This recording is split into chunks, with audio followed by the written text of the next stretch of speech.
Oke, kata yang kedua, huruf yang kedua, sorry. Huruf yang kedua adalah T.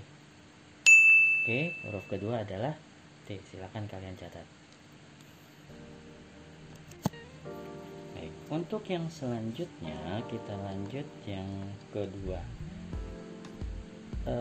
Tadi sudah ada pengumum kita tertulis. Yang kedua adalah bidang miring.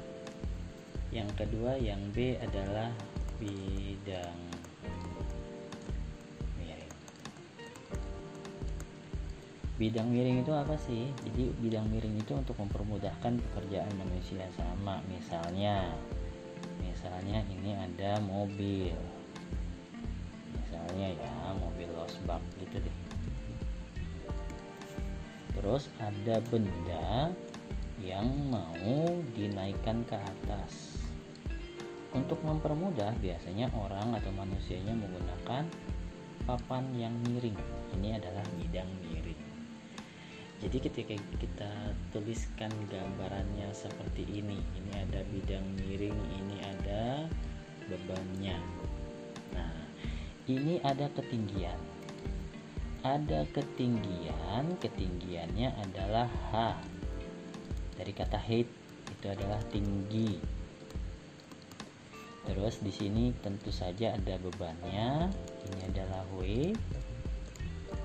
Nah, kita kan mau mendorong ke atas ya, ke sana. Menggunakan tangan manusia, berarti ini adalah gaya, F-nya. Gayanya ke atas. Lalu ada S. S itu adalah panjang bidang yang miring. Ada S. S itu adalah yang panjang bidang miring. Oke, rumusannya adalah baik. Untuk rumusnya berarti gini, rumusannya adalah kita tulis di sini berarti rumus itu adalah berarti F dikali dengan S itu harus sama dengan W dikali dengan H, ketinggian. Beban satuannya Newton, tinggi satuannya meter atau sentimeter, bidang miring juga sama, satuannya meter atau sentimeter, ini juga Newton.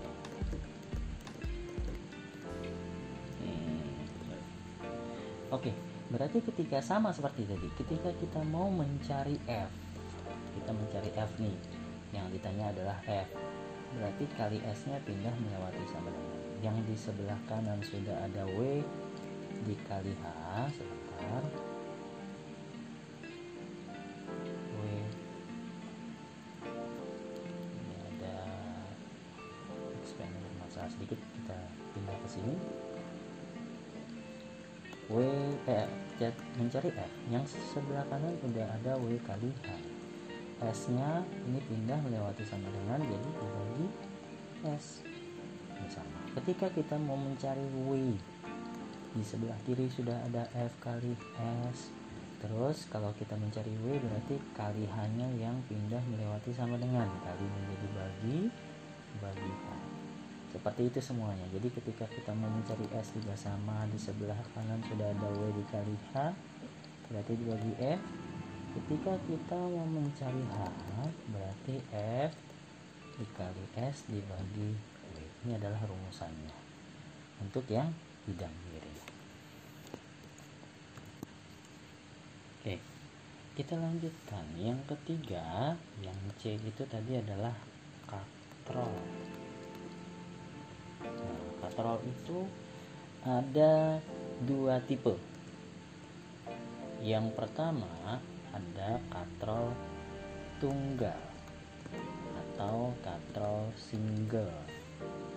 Yang kedua ada katrol majemuk atau katrol ganda boleh. Oke. Ini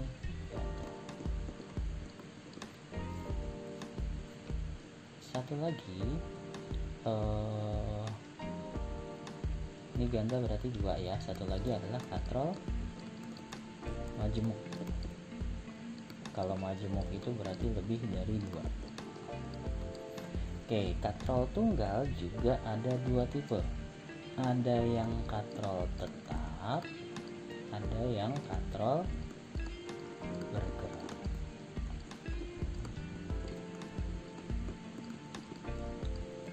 Oke, kita bahas satu persatu. Untuk katrol tunggal, kita bahas yang tunggal dulu ya. Ini kita coba. Tunggal itu ada yang tetap, ini A misalnya, ini B katrol bergerak. Yang A kita bahas di sini, katrol tetap. Nah, katrol tetap, katrol itu kan adalah sebuah benda lingkaran ya, yang digunakan untuk meletakkan tali.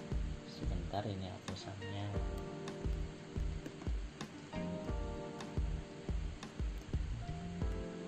Oke, bermasalah sebentar. Oke, kita lanjutkan. Jadi katrol tetap dulu yang pertama, ini adalah sebuah lingkaran. Ini misalnya adalah bebannya. Ini adalah beban, di sini adalah kuasa. Kuasa berarti F ya. Oke, ini adalah katrol tetap. Nah, katrol tetap itu W-nya, beratnya itu sama dengan F-nya. W dan F itu sama. Jadi W-nya itu sama dengan F. Jadi ketika bebannya 500 Newton misalnya, berarti harus ditarik dengan gaya yang sama, 500 Newton juga. Hanya berubah arah. Oke, ini adalah katrol tetap. Untuk katrol bergerak, ini yang B kita sini ya. Katrol bergerak itu ketika misalnya ini ada sebuah gedung, terus di sini ada orang yang mengikat tali. Di sini ada sebuah gedung juga. Nah, ini ada orangnya di sini. Nah, katrol bergerak itu ini katrolnya, terus katrolnya diikat dengan sebuah beban. Jadi sebentar, Bapak naik. Oke, jadi ini adalah katrol dan ini misalnya sebuah beban. Ini talinya sebentar, Bapak kasih. Oke, talinya di sini. Talinya itu dari sini menuju ke bawah sini, terus ditarik oleh orang di bagian atas. Baik, ini adalah W-nya, bebannya. Nah, ini adalah F-nya.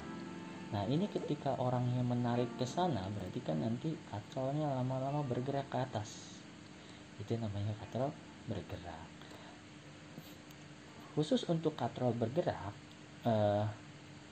gayanya adalah setengah dikali W, atau F itu sama dengan W dibagi 2. Jadi ketika untuk mengangkat beban 500 Newton, gayanya yang diperlukan hanya W-nya 500 dibagi 2 hanya 250. Oke. Oh iya, untuk katrol ini ada yang namanya keuntungan mekanik. Jadi ada yang namanya keuntungan mekanis atau disebutnya KM. Nah, untuk yang katrol tetap itu KM-nya 1. Untuk katrol bergerak KM-nya 2. Oke. Untuk kata yang ketiga adalah A. Kata ketiga dari hurufnya adalah terbalik. Huruf yang ketiga dari katanya adalah huruf A. Oke. Ini keuntungan mekanis sampai di sini. KM-nya keuntungannya mekanisnya 2. Nah, kita bergerak ke katrol yang ketiga, langsung saja mungkin kita ke katrol majemuk ya. Ini katrol majemuk kita gambarkan dengan huruf C. Oke, kita geser lagi ke atas. Oke, yang ketiga tadi yang C, katrol majemuk. Majemuk itu bisa 2, bisa 3, bisa 4. Oke, gambarannya begini. Misalnya ini adalah sebuah atap. Terus di sini di tengah-tengahnya ada katrol bulat gitu ya. Di bawahnya ada katrol lagi, dihubungkan dengan sebuah beban. Ini W. Oke, ini adalah tali diikat di sini, ini melingkar ke sini, terus talinya keluar ke sana. Oke, berarti orang itu akan menariknya di bagian sini ya. Oke, kalau orang menariknya di bagian sini, itu berarti bagian ini adalah F-nya. Oke, perhatikan. F itu rumusannya adalah W dibagi tali beban. Nah, pertanyaannya tali beban itu apa? Tali beban adalah ini. Ada yang namanya tali kuasa. Tali kuasa itu berarti yang berhubungan dengan tangan atau yang berhubungan dengan gaya. Nah, orang kan menariknya di bagian sini. Ini adalah katrolnya. Ini katrol. Nah, berarti tali beban dan tali kuasa itu hubungannya antara katrol dengan katrol. Berarti yang ini adalah tali kuasa. Yang selain tali kuasa itu adalah tali beban. Berarti ini 1, ini 2. Nah, 1 dan 2 ini adalah tali kuasa. Oke, berarti untuk gambar yang ini tali kuasanya ada 2. Berarti kalau untuk yang seperti ini, F-nya adalah W dibagi 2. Oke, itu kalau katrol majemuknya ada 2. Nah, sekarang Bapak gambarkan ketika katrolnya ada 4. Nah, kalau katrolnya ada 4 berarti gambarannya kira-kira seperti ini. Hampir sama seperti tadi ya. Katrolnya blok berarti majemuk itu. Ini ada seperti ini. Ini katrol pertama, ini katrol kedua,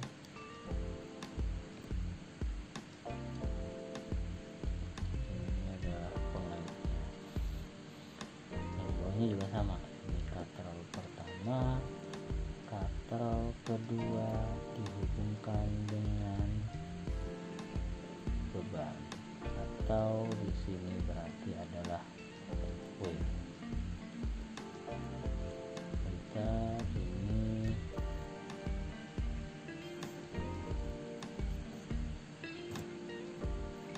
oke, ini adalah talinya.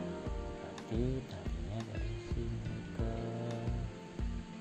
sini, ini ditarik ke sini, ini terhubung ke atas, ke sini ke bawah, terus menempel di bagian sini. Oke. Nah, jika bebannya sebagai gambarannya ada seperti ini, berarti ditariknya di bagian sini.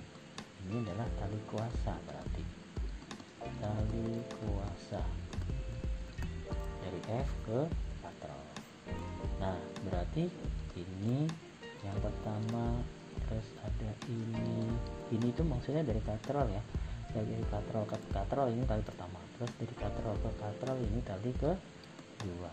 Ini dari katrol sini ke katrol sini itu ketiga, ini dari katrol yang paling bawah sini, yang ketiga ada pengaitnya, ini tali keempat.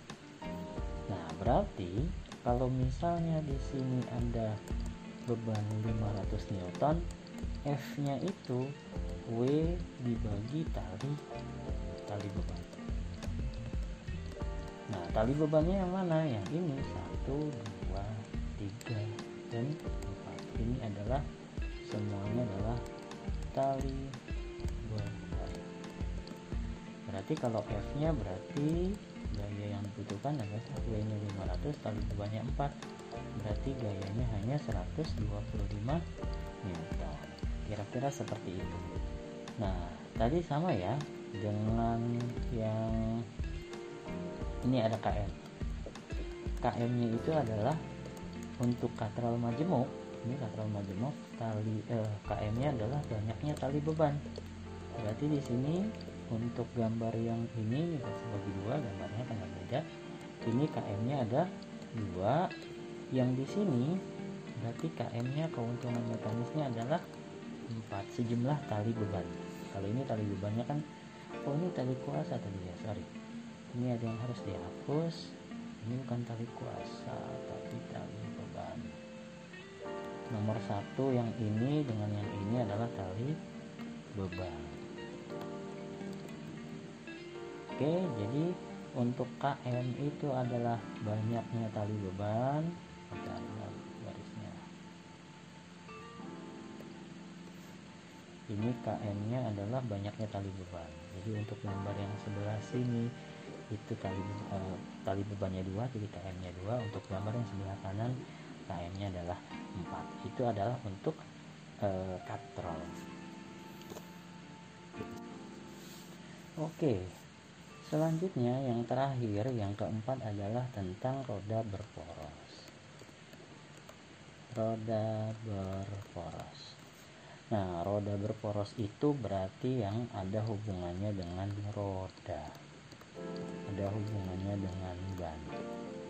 Segala sesuatu yang mempunyai roda atau ban itu termasuk alat untuk mempermudah, misalnya seperti gerobak gitu ya. Kalau kita lihat gerobak kan, gerobak biasanya untuk membawa beban. Nah, kalau misalnya rata seperti ini kan sulit ya, makanya gerobak itu diberikan 2 buah ban kiri dan kanan. Kira-kira seperti itu untuk mempermudah. Itu adalah roda berporos. Oke, tadi huruf ketiga sudah, huruf keempatnya adalah huruf T. Ya, huruf T. Huruf keempatnya adalah huruf T. Oke, ini adalah tentang pesawat sederhana. Jadi pesawat sederhana tentang ini semua. Bapak akan membahas lagi tentang contoh-contoh tadi ya, pengungkit. Nah, berbicara masalah gerobak tadi, berarti kalau misalnya kalian kenal ada yang namanya gambarannya seperti apa? Oh, seperti ini.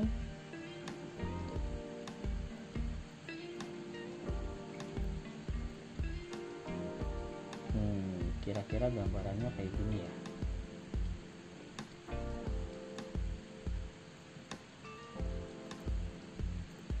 Ini ada pegangannya. Ini ada 2 buah kaki. Nah, ini adalah yang dinamakan dengan gerobak sorong. Ini salah nih, kurang tengah ya. Harusnya gambarnya rodanya ada di bagian tengah. Sebentar, Bapak hapus dulu.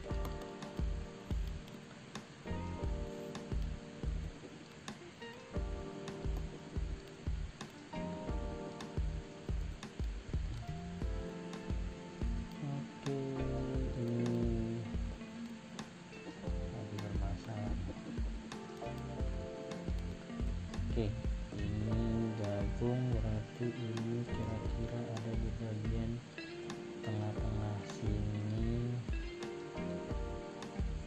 yang gambarnya roda ini. Inilah roda. Nah, ini adalah gerobak dorong untuk mengangkut, biasanya ada di bagian konstruksi ya, bangunan. Jadi untuk mengangkut pasir, untuk mengangkut semen, ini kan adanya di sini. Nah, ini tipe berapa? Termasuk tipe berapa ini? Pesawat sederhana atau pengungkit atau tuasnya tipe berapa? Nah, kita telah di sini kita lihat. Ini ada di tengah adalah beban yang mau diangkat. Tempat meletakkan tangannya di mana? Di sini. Berarti ini adalah titik kuasa. Berarti yang di sini adalah yang tidak bergerak atau tidak beranjak dari tanah ya. Ini adalah titik tumpu. Nah, ketika gambarnya seperti ini, berarti ini ada dua jenis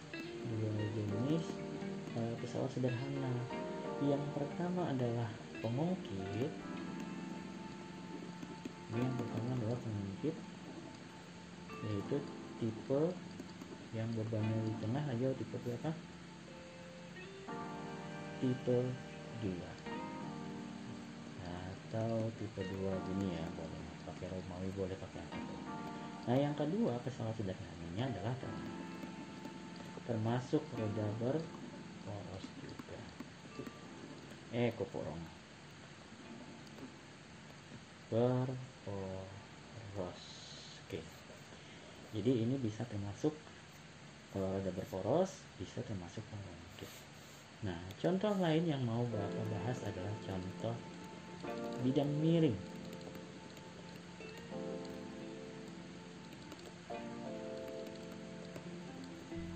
Bidang miring. Contoh bidang miring itu pertama itu bisa ulir dari baut atau mur ya. Nah, ulir baut itu kalau misalnya kita tahu baut itu kan berarti ada yang begini. Nah, ini biasanya digunakan untuk mengencangkan sesuatu berarti. Nah, ini adalah bidang miring, termasuk bidang miring. Apalagi yang termasuk contoh bidang miring? Contohnya adalah pisau. Pisau bagian yang tajamnya. Pisau bisa memotong sesuatu. Kalau misalnya ini pisau ya, ini pisau itu bisa memotong sesuatu karena memang di bagian bawahnya di sini itu adalah miring. Ketika kita perbesar gambarnya, terus ada dari depan, tampak dari depan itu biasanya gini. Nah, ini ketika diperbesar gambarnya. Nah, pisau itu bisa memotong sesuatu karena ada bidang yang miring di sini. Dua sisi bidang miring. Ini sisi yang pertama, di sini yang sisi yang kedua, di ujungnya menjadi tajam. Itu adalah pisau. Contoh bidang miring lagi apa? Hampir sama seperti yang baut ini, jalan di pegunungan. Nah, kalau jalan di pegunungan, Bapak ibaratkan gini, jalan berkelok-kelok di pegunungan itu juga karena untuk menghindari supaya tidak jatuh. Kan ini ke sini, terus nanti dia muter lagi. Nah, kalau kita mau ke puncak kan, ke puncak itu kan pasti jalannya berkelok-kelok, miring-miring, muter-muter. Nah, itu untuk mencegah supaya tidak terjatuh. Karena kalau misalnya langsung ke atas gitu sebenarnya bisa, cuma kan tenaganya tidak kuat, bisa ada yang jatuh balik lagi. Makanya dibuat bidang miring untuk mempermudah atau mengurangi beban. Baik, untuk kata yang terakhir adalah is. Huruf terakhir adalah is, i dan s. Oke. Pembelajaran untuk video kali ini cukup sampai di sini, sampai di roda berporos. Jangan lupa kalian tonton videonya, lalu kirim kata yang sudah kalian susun hurufnya tadi ke WA Bapak pribadi.